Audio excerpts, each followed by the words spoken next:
And Dr. Hesketh Vanterpool says Eureka and Bougainvillea clinics fully support the National Health Insurance Plan.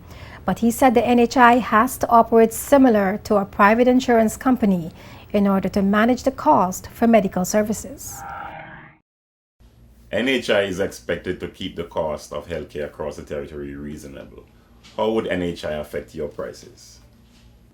Well, I don't want you to go over thinking that my prices are right now unreasonable, because that seems to be, what the natural thing that you would think. My prices, I think, right now are reasonable, considering that healthcare is expensive. I have millions of dollars of equipment. I have specialists that have spent lots of years training. Our specialists here are of international standard. So we are providing services in many ways that are at international standards right here, so it's costly. On the other hand, when volume of activity increase in any business, it is then possible to provide a better pricing structure for the consumer. So it becomes a win-win situation when you have a higher volume of persons utilizing the services. Then prices can go down somewhat, so that it becomes a win-win situation for both sides of the coin. Is it possible that NHI could lower the overall cost? Yeah. Yes, but NHI has to behave in many respects like a private insurance company. They have to have systems in place to try to be vigilant and constantly trying to manage pricing. The National Health Insurance Program guarantees access to health care for all legal residents of the BVI.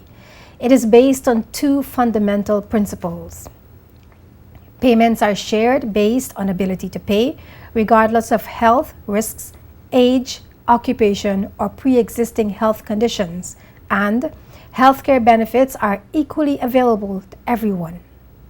Dr. Vanterpool says based on his own experiences, he expects there will be some teething problems during the early stages of implementing the National Health Insurance Plan.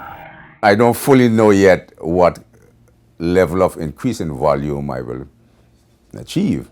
So there's a certain level of a level of uncertainty there as to how it will actually go. But I and my group is willing to go along with the NHI. NHI will have some challenges at the beginning because they're teething problems. But 30 years ago, when the first health insurance company started here, they used my clinic as one of the let's call them the guinea pig in this thing. And every private insurance company that has come in has had to go through teething problems. At first, they had a very limited number of providers. When you go overseas, there were people overseas not willing to accept the new insurance. But with time, they were able to build that overseas network of providers. And with time, also all the local medical providers also accepted the group of private insurance companies that operate here in the British Virgin Islands. And I believe that the NHI will go through that teething process, but I believe in the final analysis, it should work out just fine. The NHI implementation team has indicated that health benefits will depend on how sick a person is and not how much money they have. Hospitals, clinics, doctors, specialists, dentists, nurses, and all other healthcare professionals will be equally accessible under the NHI.